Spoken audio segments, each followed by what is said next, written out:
My name is Riley Mercer, and I am 29 years old. The first time my father called me a burden in public, he did it in a courtroom full of strangers.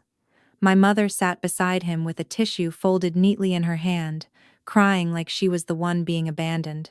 I was at the defense table in a Navy suit I had bought 5 years earlier for my first promotion ceremony at Fort Liberty. The sleeves were a little tight now, and one button near my wrist had been replaced with one that did not match. I noticed that instead of looking at my father, because sometimes the smallest details are easier to survive than the people who raised you, Graham Mercer stood beside his attorney with his shoulders squared, the way he always stood when he wanted a room to believe him.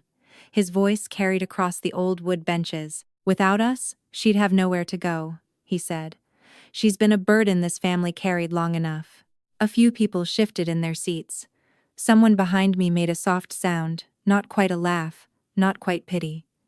I kept my hands folded on the table. Then my mother, Helen, dabbed her eyes with a folded tissue from her church purse. "We tried to help Riley after the army changed her," she said, soft enough to sound wounded. "But some children don't know how to come home grateful." That was the part that almost made me look up. Not the word burden. I had heard worse. Not the lie about helping me. I had lived inside that lie for years. It was the word grateful, spoken by the woman who had slept under a roof I had quietly saved from foreclosure. Beside me, Alden Brooks did not move. My attorney only slid one gray folder closer to the edge of the table.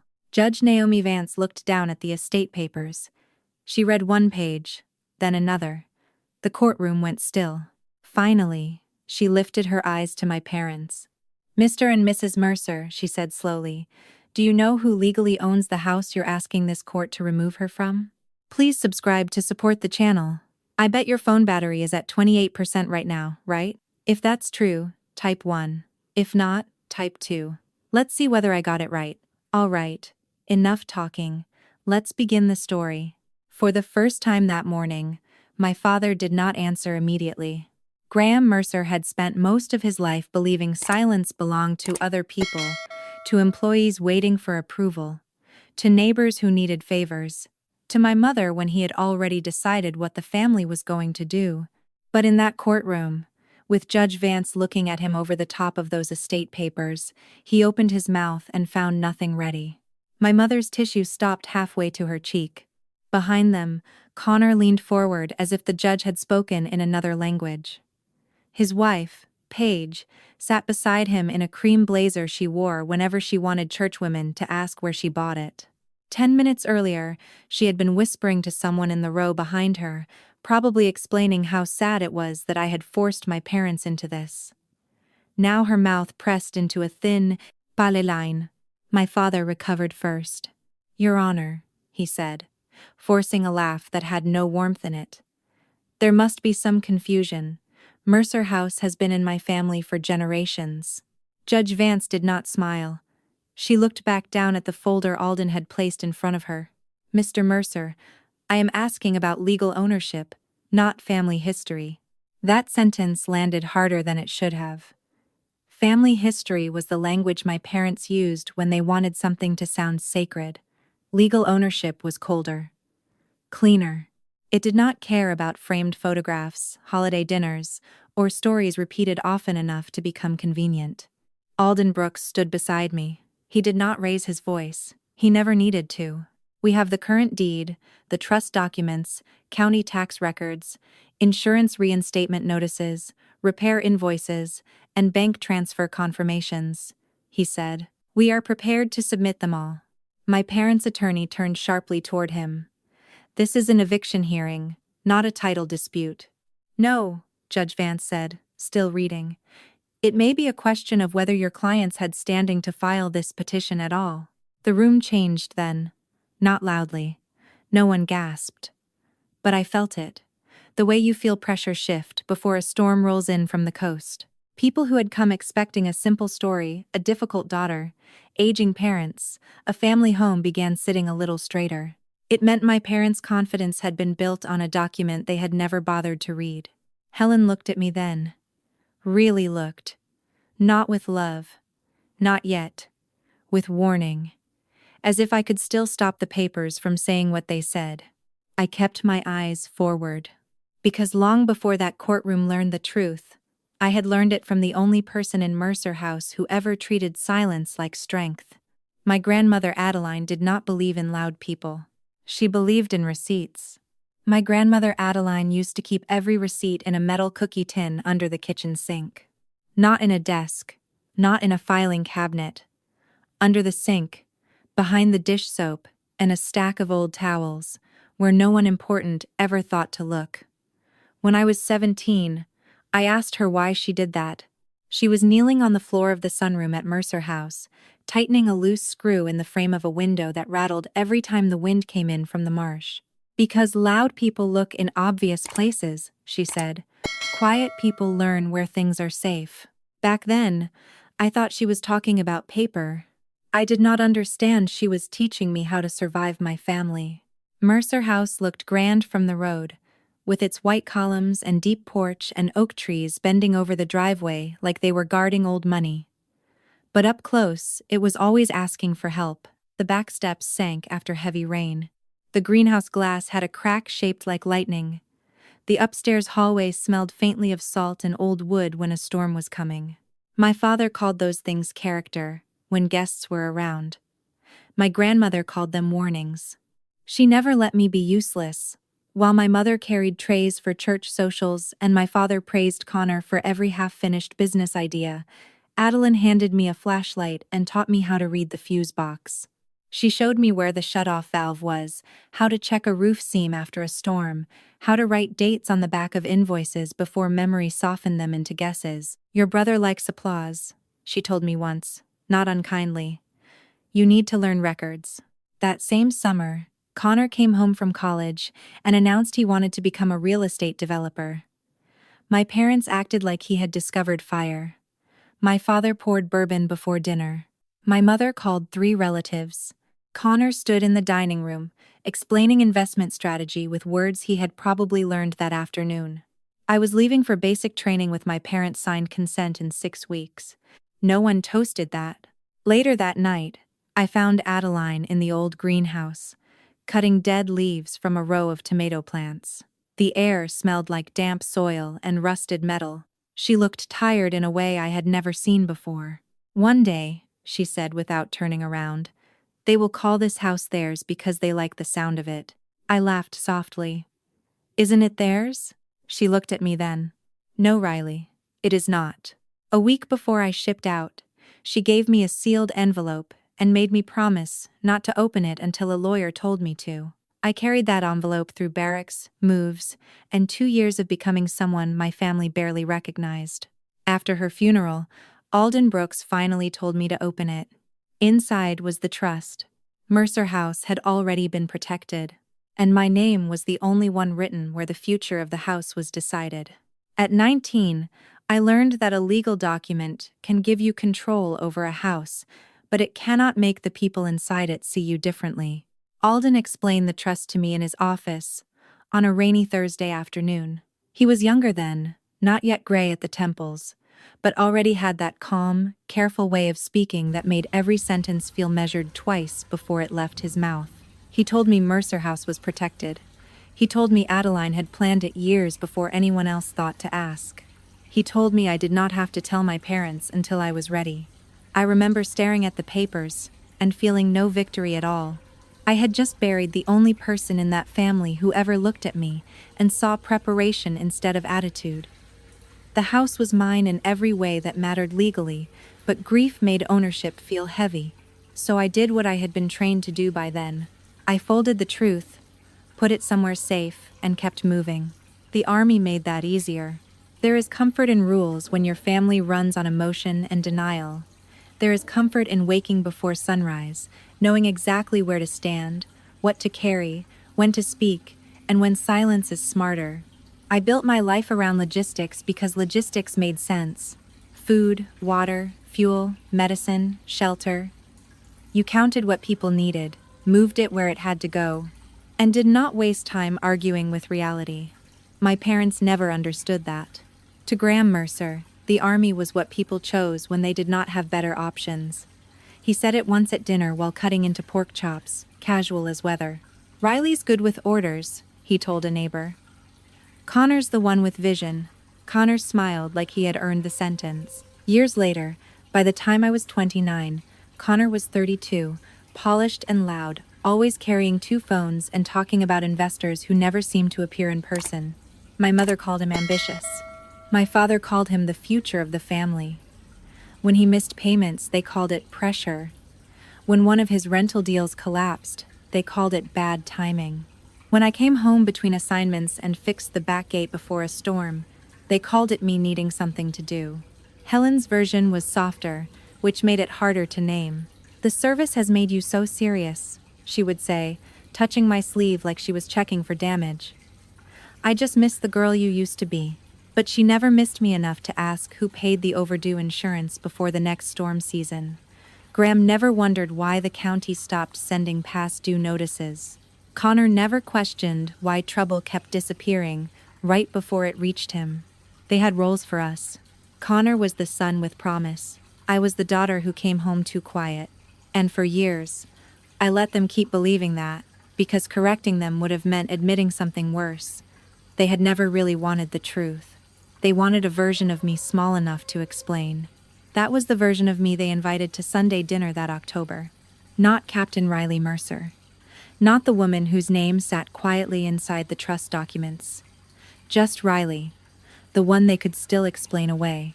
The house smelled like pot roast and rain. A storm had passed offshore that morning, leaving the windows fogged at the corners and the porch boards dark with water. I had spent the afternoon clearing broken branches from the side path, while my mother set the dining table for people who would never notice the work outside.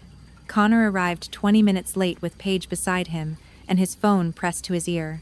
Paige carried a bakery box from downtown Wilmington, and announced that she had picked up dessert, as if a peach tart could make her useful in a family crisis. My father was in a good mood.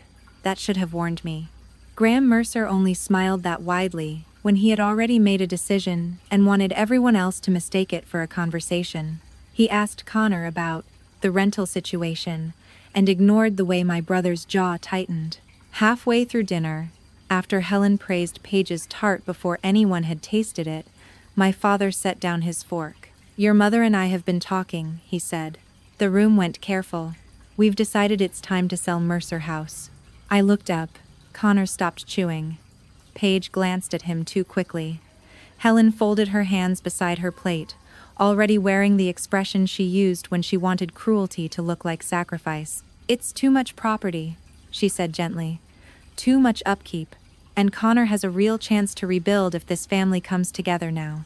There it was. Not a sale. A rescue mission. Not for the house. For him. I set my water glass down. Rebuild from what? No one answered. But I already knew enough. Tobias Reed had warned me 3 weeks earlier. He never said Connor was drowning, but phrases like personal guarantees and short-term rental exposure told me plenty. "Riley," my mother said, warning tucked inside my name. I turned to my father. "You can't sell it." He blinked once, then laughed. Not loudly. Worse. Dismissively. "You've been sleeping under our roof," he said. "And now you think you get a vote?" Paige looked down at her plate. Connor stared at his phone, like cowardice might text him instructions. I pushed my chair back quietly. "Talk to a lawyer before you list it." My father's face hardened. 6 days later, a sheriff's deputy knocked on the front door and handed me eviction papers. The sheriff's deputy looked almost embarrassed when he handed me the papers. He was young, maybe 26, with reins still clinging to the shoulders of his uniform. He asked if I was Riley Mercer. I said yes. Then, he passed me the envelope with both hands, like it weighed more than paper should. "I'm sorry," he said quietly. I thanked him, and closed the door before my hands could shake. For a while, I stood in the front hall beneath the old brass light fixture Adeline used to hate because it hummed when the weather was damp. The envelope felt warm from my fingers. Somewhere deeper in the house, my mother was talking on the phone in that low, wounded voice she used when she wanted someone else to carry her outrage. My father was in the den. I could hear the television, too loud, turned to some business channel he never really watched. No one came to ask what had happened. Of course, they already knew. I took the papers upstairs to the small room I used when I was home. Not my childhood room. That one had been turned into storage years ago. This was the narrow guest room above the kitchen, with one window facing the greenhouse and a desk that wobbled if you leaned on the left side. I read every page twice. Then I called Alden Brooks. He did not sound surprised. That hurt more than I expected. Do not respond to them directly, he said. Do not argue in writing. Do not post anything. Do not threaten anything. Send me photographs of every page, then put the originals somewhere safe. Every instinct in me wanted to walk downstairs and ask them why. Training told me not to give angry people fresh evidence. So I worked. I photographed the petition. I scanned the trust summary. I found the county tax confirmations, the insurance reinstatement notice, the invoice for the roof repair after the September storm, the bank transfer for the foundation work, and the letter confirming the foreclosure process had been stopped. By midnight, my desk looked like a quiet battlefield. Not dramatic. No shouting. No broken dishes. Just dates, signatures, receipts, and proof. At 12:38 a.m., Alden emailed me one sentence. Riley, they have no idea what they just started. I sat back in the chair and looked out at the dark greenhouse. For the first time since the deputy had knocked, I let myself breathe. The first hearing was scheduled for the following Tuesday, after 3 straight days of rain had turned the courthouse steps slick and dark. I arrived alone in my old Toyota, wearing the same navy suit from the opening of this story, and boots polished out of habit more than hope. Wilmington smelled like wet brick and river air that morning. People stood beneath the courthouse awning, pretending not to stare. But small towns do not need much information to decide they understand a woman. My parents arrived 10 minutes later. Graham stepped out of his truck like a man entering a room, already on his side. He shook hands near the entrance, nodded to 2 men from his old business circle, and gave a short, tired smile to a woman from my mother's church. Helen stood beside him in a pale blue dress, one hand resting on his arm, her face arranged into patient heartbreak. Connor came behind them carrying a folder thick enough to look important. Paige walked close to him, eyes moving across the crowd to see who had noticed her. No one noticed Alden at first. That was usually a mistake. He met me near security with one leather briefcase and a paper cup of coffee he had not touched. "Sleep?" he asked. "Enough." He looked at my face for a moment, then nodded. "Remember, let them talk." Courtroom 2 was colder than I expected. The air conditioner rattled overhead, pushing out air that smelled faintly of dust and old paper. I sat at the defense table while my parents' attorney began turning my life into something small enough for strangers to pity. He described me as a daughter who had struggled to readjust after military service. He said my parents had opened their home out of love. He said they had been patient, generous, and exhausted. Every sentence was polished until cruelty sounded reasonable. Then Graham spoke. He told the court I had become difficult, distant, impossible to help. Helen dabbed her eyes while he talked. When it was Connor's turn, he stood with one hand on the witness rail and said, "Riley never really contributed anything meaningful to this family." I kept my hands still beneath the table. During a short recess, I stepped into the hallway for water. A courthouse security officer, older, broad-shouldered, with the posture of someone who had once worn a different uniform, looked at my boots, then at the way I stood near the wall, instead of turning my back to the crowd. His expression changed slightly. "Ma'am," he said, and moved aside for me. It was nothing. One word, barely louder than breath, but Connor saw it. So did my father. For the first time that morning, Graham Mercer looked at me like there might be a part of my life he had never been invited into. When court resumed, the room felt different. Not in any way my parents would have admitted. Graham still sat with his shoulders squared. Helen still held her tissue like grief was something she had rehearsed. Connor still avoided looking directly at me. But something had shifted in the air after that recess. a small uncertainty moving beneath the surface of their confidence. Their attorney must have felt it too, because he returned to the same argument harder than before. "This is a simple matter," he told Judge Vance. "Mr. and Mrs. Mercer are aging homeowners attempting to regain control of their residence after years of generosity being taken advantage of." Generosity.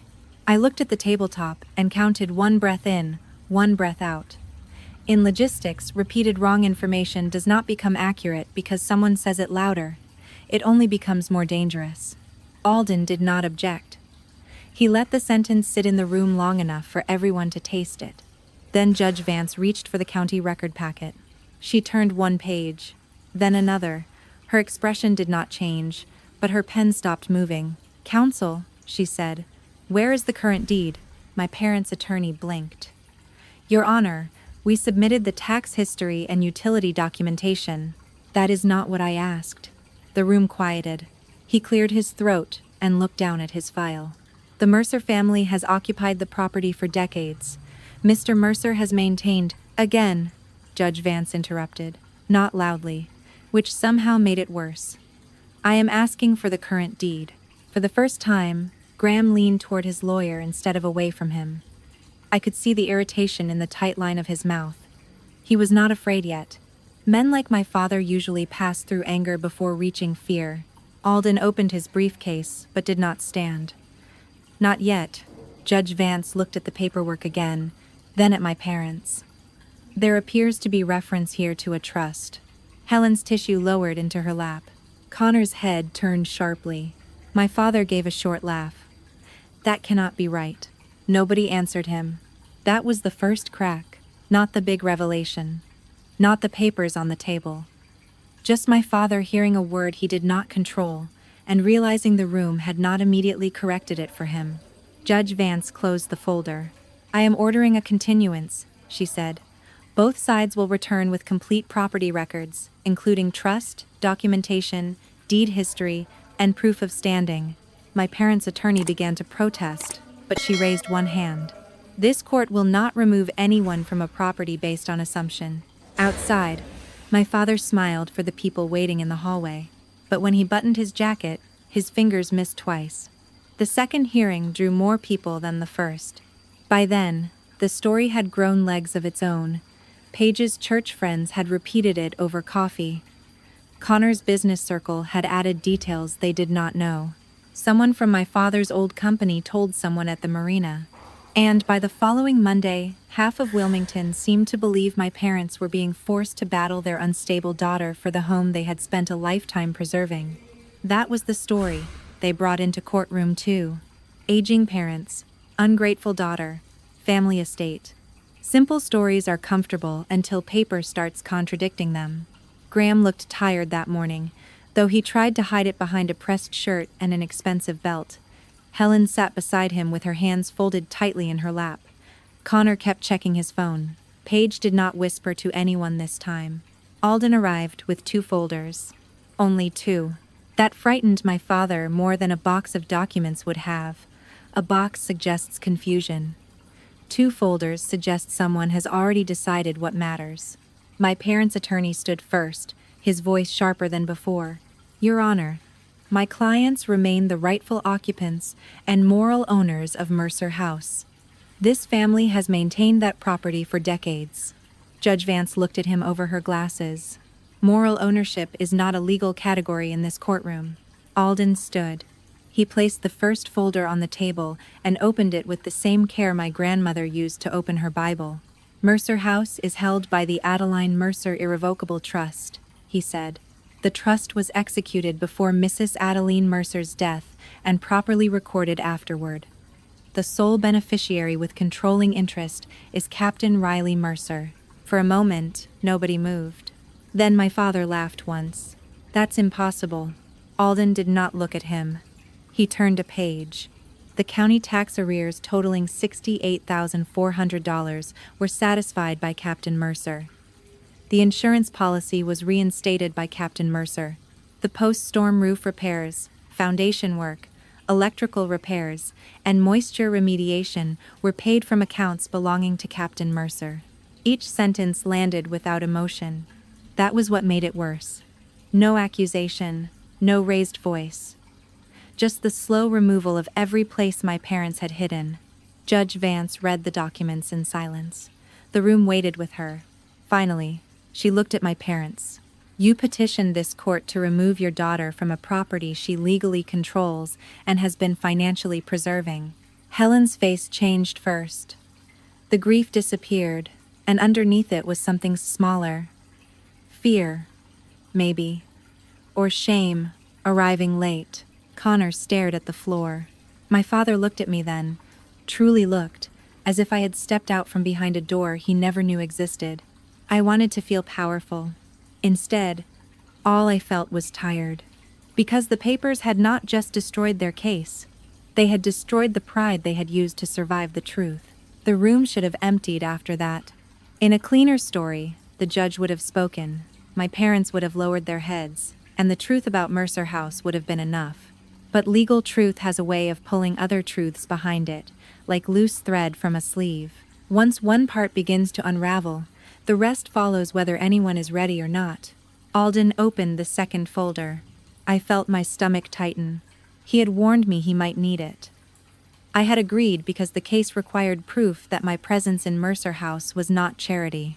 Still, agreeing to expose old wounds in a quiet office was different from hearing them read into a courtroom while your mother sat 10 feet away. These additional records establish a pattern of financial preservation, Alden said. My father's attorney stood. Your Honor, this is unnecessary. Judge Vance did not look away from the documents. I will decide that, Alden continued. He did not mention love. He did not mention loyalty. He did not mention the nights I stared at bank transfers until my vision blurred, wondering whether protecting my family was wisdom or weakness. He only named numbers. The unpaid county lien Graham never told Helen about. The emergency insurance reinstatement before storm season. The contractor invoice Paige had once photographed for Instagram, with the caption, Family Restoration Day, even though my card had paid the balance. Then came Connor. Alden paused for half a second before reading the next page, and in that pause, my brother finally looked up. $54,000 wired to settle a breach of contract claim connected to Mr. Connor Mercer's short-term rental company, Alden said. Paid by Captain Riley Mercer. Connor closed his eyes. Paige whispered his name, but he did not answer. My mother turned toward him slowly, confused at first, then wounded in a way I recognized. It was the look she saved for betrayal, though she had never seemed to notice how often she handed that same look to me. Graham's face had gone gray. That was you? He asked. His voice was not angry now. That almost made it worse. I looked at him across the courtroom, at the man who had called me a burden in front of strangers, the man whose house I had kept standing while he mistook my silence for failure. Yes, I said. He swallowed hard. Why? I had imagined that question before. In harder versions of myself, I answered with something sharp, something deserved. But when the moment came, all I saw was my mother's hands twisting in her lap, Connor staring at the floor, and my father suddenly looking older than 80 years of pride should allow. So I told the truth. Because you were my parents. Helen made a small sound then, like the air had left her all at once. For the first time that day, her tears looked real. After the hearing, nobody knew where to look. That was the first real consequence. Not the judge's ruling. Not the dismissal everyone could feel coming before it was officially spoken. It was the hallway outside Courtroom 2, where people who had arrived hungry for a family scandal suddenly had to walk past my parents without knowing what expression to wear. Graham Mercer had spent years moving through Wilmington, as if reputation were a second spine. Men nodded to him at hardware stores. Women from church told my mother how generous he was. People let him tell the same stories twice, because old pride can sound charming when no one checks the paperwork behind it. But that morning, the room gave him nothing. No handshakes. No sympathetic touches on the shoulder. Just space. Helen walked beside him with her purse held against her chest, smaller somehow without an audience for her grief. Connor stayed a few steps behind, his phone silent for once. Paige kept her eyes down, probably watching messages appear from women who had heard enough gossip to realize they had repeated the wrong version too confidently. I was putting the folders back into Alden's briefcase when my father came toward me. For 1 second, some tired part of me hoped he would apologize. Instead, he said, "You humiliated this family." Alden's hand paused on the latch. I looked at my father carefully. "No. I stopped letting you use me to protect a lie." His jaw worked, but nothing useful came out. Connor stepped in then, angry because anger was easier than shame. "You made them look weak, Riley." There it was. Not wrong. Not cruel. Weak. The unforgivable thing in my family had never been dishonesty. It had been being seen without armor. I turned to my brother. "I paid $54,000 to keep your company from being sued into the ground. Do not confuse my silence with permission." His face changed. For once, he had no performance ready. That evening, I asked Alden to draft an occupancy agreement.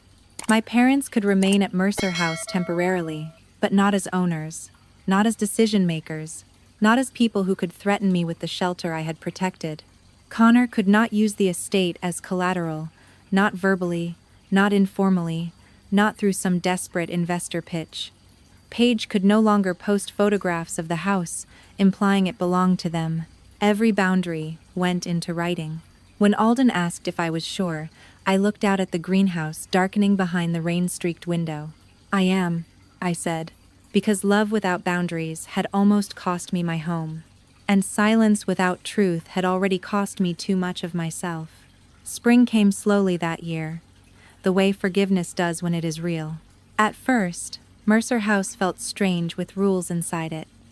My parents signed the occupancy agreement at the dining room table, where they had once announced they were selling what was never theirs to sell. Graham did not speak much while he signed. Helen cried once, quietly. But this time no one rushed to rescue her from the consequences of her own choices. That was new for all of us. For the first few weeks, we moved around each other like people learning the layout of a house after the power goes out. My father stopped calling it his property. My mother stopped telling church women that I was finding my way. Connor came by less often, and when he did, he knocked.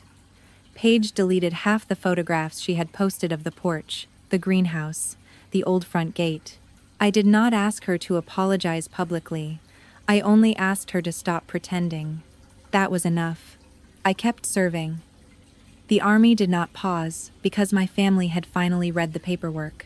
There were still schedules, supply chains, emergency drills, and people depending on things arriving when they were supposed to arrive. But when I came back to Mercer House on weekends, the place felt different. Not healed, not yet, but honest. June Calloway helped me clean out the greenhouse first. We hauled out broken pots, rusted shelves, and bags of soil that had gone hard as brick. Tobias Reed helped with the nonprofit filings because, as he said, a house this stubborn might as well do some good. Alden made sure every document was clean, every boundary written, every promise too clear to twist later. By early summer, the back wing of Mercer House became temporary housing for military families and coastal residents displaced after storms. Nothing fancy. Clean rooms, warm meals, a place to sleep without someone making them feel small for needing help. My father surprised me by fixing the old porch railing without being asked. One evening, I found him sanding a loose board near the steps. He did not look up right away. "I should have known," he said. I stood beside the railing. "Yes." He nodded once. No defense, no speech. Then, he said, "Thank you for keeping the house." It was not enough to erase what happened in that courtroom, but it was the first honest thing he had given me in years. I used to think being called a burden would be the wound I remembered most. I was wrong. What stayed with me was realizing how long I had carried people who never looked down to see my shoulders shaking. Mercer House still stands near the marsh, white columns weathered, porch boards patched, greenhouse glass catching morning light. Not because my family was proud, because someone quiet kept the receipts. Sometimes, the deepest wound is not what people say to you in anger. It is what they believe about you in silence. Riley's story reminds us that some people carry entire families without ever being thanked for the weight. They pay the bills no one talks about. They fix the damage no one notices. They protect the pride of people who would rather call them difficult than admit they were dependable all along. But love should not require you to disappear. Family is supposed to be a place where truth can breathe. It should not be a courtroom where one person is always defending their worth. And yet, so many people know what it feels like to be assigned a role they never chose. The failure, the burden, the quiet one, the difficult one, the one who can handle everything because they always have. The danger is that if you carry that role too long, people start mistaking your strength for permission. They assume your silence means agreement. They assume your loyalty means they can keep taking. They assume your love means you will never draw a line. But boundaries do not destroy families. Lies do. Pride does. The refusal to see someone clearly does. Riley did not win because she humiliated her parents. She won because she finally stopped protecting a version of the family that was built on her pain. And that is a lesson many of us need. You can love people and still require honesty. You can forgive someone and still change the locks on what they are allowed to access in your life. You can be strong and still admit that carrying everyone has made you tired. The quiet people are often not weak. They are often the ones holding everything together. But even the strongest shoulders deserve rest. So, if this story touched you, tell me in the comments. Have you ever been underestimated by the very people you protected? Have you ever had to set a boundary with family just to save yourself? And if you believe dignity, truth, and quiet strength still matter, please like this video, subscribe to the channel, and share this story with someone who needs to remember they are not a burden. They may be the reason the house is still standing.